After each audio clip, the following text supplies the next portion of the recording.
Well, let's turn attention to Lagos State, where passengers have been advised to take an active role in ensuring that drivers maintain safe driving habits. This comes as the Federal Road Safety Corps, Ojota Unit Command, embarked on a roadshow to sensitize motorists and the general public on the need to remain safety conscious at all times. TVC News senior reporter Theophilus Ilama reports. The theme for this year's Ember Month campaign is Take Responsibility for Your Safety. Stop Distracted Driving. Officials of the Federal Road Safety Corps are taking their message directly to the roads, asking motorists to partner with the Corps in reducing road traffic crashes and saving lives. The role of the passenger is very important in road safety, not only the driver. When we talk of distracted driving, for example, passengers make noise sometimes, passengers distract the driver. Some passengers will even fight with drivers. Some passengers will tell drivers to increase their speed. What are you looking for? Speed thrills, but it kills. When you increase speed, you cannot manage in an event of a crash. So we advise passengers, don't fight your drivers, don't shout at them, don't tell them to increase their speed. What we want this period, December and beyond, is for every Nigeria to be safe on the road. According to the Corps, the sensitization drive is not just about enforcing laws, but about protecting lives and promoting responsible road use. At the Owena Car Park in Ojota, some drivers expressed their readiness to work with the FRSC in ensuring safer roads during and beyond the Ember Month. Normally, I think that most of our drivers here don't respond. They don't even drink when they are driving, they don't even smoke. Normally, we have to give those our passengers a number.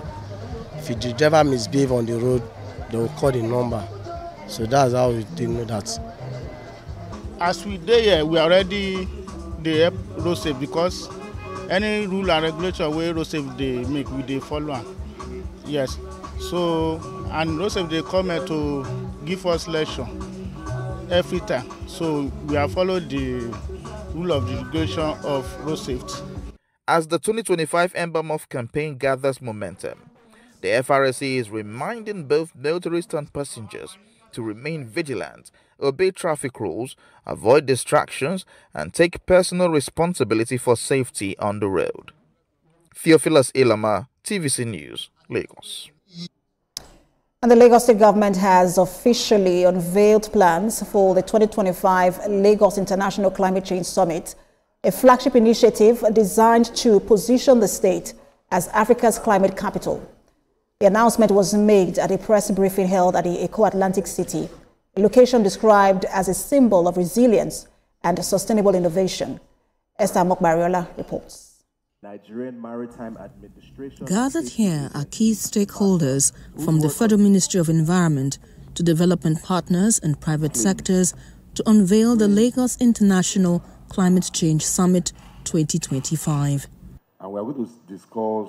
This year's summit themed Blue Economy, Green Money, Financing Africa's Coastal Resilience and Ocean Innovation focuses on transforming Lagos's coastal challenges into opportunities for sustainable growth. The 2025 edition will host more than 1,200 delegates from over 30 countries, including international agency heads, global CEOs, financiers, youth innovators, and researchers, all united by one mission: to finance the future of resilience in Africa. The Great Wall of Lagos is 8.5 kilometers. It's made up of over 13 materials. This wall was tested against the next storms that we can predict over the next 1,000 years. The encouragement we try to push in now is for people to join the bargain, to take advantage of the blue economy and see that fishing thrives. Lagos, one of the world's most vibrant coastal megacities, continues to grapple with rising sea levels, erosion and flooding. Yet, the government says these challenges present new frontiers for innovation, investment and youth-driven solutions. We know we have to gazette our wetlands, and we're already taking very proactive steps with respect to that. Between now and when that happens, we are pushing back to say you can't build on wetlands. Wetlands are natural sponge for us. Now, are we getting people resistance? Yes, because people are telling you they want to build houses. But you can't build at the detriment of others. So that is what we're doing in the interim. The long term, however, is to gazette it. Gazette it and make it unlawful to do it. The Lagos International Climate Change Summit 2025 will not only set the tone for subnational climate leadership in Africa, but also highlight how Lagos is turning climate action into economic opportunity. Esther Mokwariola, TVC News. And out to Adamawa State, where the Director General of the National Orientation Agency, Lanre Issa Onilu, says Nigeria's recurring social crisis reflects a deep moral decay rather than a lack of awareness. Speaking at a media pal in Abuja, he emphasized that value orientation remains key to rebuilding the nation's moral foundation and national identity. Maria Mohammed reports. Months after another deadly fuel-skipping incident claims life in Niger State, the National Orientation Agency says Nigeria's problem goes beyond sensitization campaigns. Addressing journalists, the NOA DG, Lanre Issa Onilu, said the tragedy reflects a breakdown of moral values. People no longer pay attention to their own self-worth. At Diko, when the tanker fell, the police and the personnel of Civil Defense Corps arrived in time and did their best to ensure that people didn't come near the products that spilled. But the community chased them away. I'm sure you remember, you listened to what they said. The community chased them away. And barely 10 minutes after there was that explosion,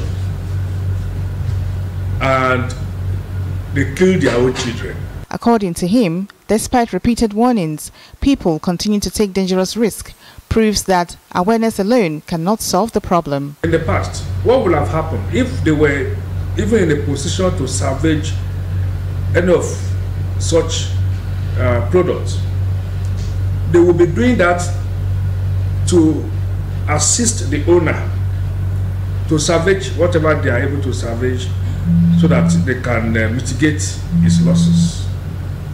But we are now in a country where all this don't matter. If you look deeply at that, somebody paid for the product. It belongs to someone. And so when you go there to take it, even if there is no such incident of explosion, you have also stolen what does not belong to you. It's theft. The DG said the NOA is implementing a nationwide reorientation campaign to ensure patriotism through civic education and moral renewal. He also noted that the Federal Executive Council has approved a national value charter, while the agency partners with media organizations and influencers to promote national values across the country. Maria Mohammed, TVC News, Abuja. Right, we will interrupt a lineup of news as we cross over to Anambra State, where Governor Soludo is holding a campaign rally at Ogbaru constituency 1 and 2 for his run. But if you want to continue to watch the news, please scan the QR code on the screen. And you can watch on platforms like Biscay Beach and 525 and YouTube as well. That governor who is sure-footed, or that will guess what? Well, let's turn our attention now to the foreign scene, where Ukraine's President Volodymyr Zelensky is in the UK, meeting key allies as the war with Russia grinds on. President Volodymyr Zelensky met King Charles in Windsor, their third meeting this year, before heading to Downing Street for talks with Prime Minister Keir Starmer and other European leaders. At number 10, the so-called Coalition of the Willing is expected to discuss fresh military aid for Kyiv, with Prime Minister Starmer pushing European allies to send more long-range missiles. That follows Ukraine's recent strike on Russian chemical plants using British-supplied Storm Shadow missiles a move seen as a major success for Kyiv. Meanwhile, in Washington, President Donald Trump has announced new sanctions on two of Russia's biggest oil companies to increase pressure on Moscow. But President Trump has again refused to send long-range Tomahawk missiles to Ukraine and postponed a planned meeting with Vladimir Putin, saying his talks with the Russian leader never go anywhere.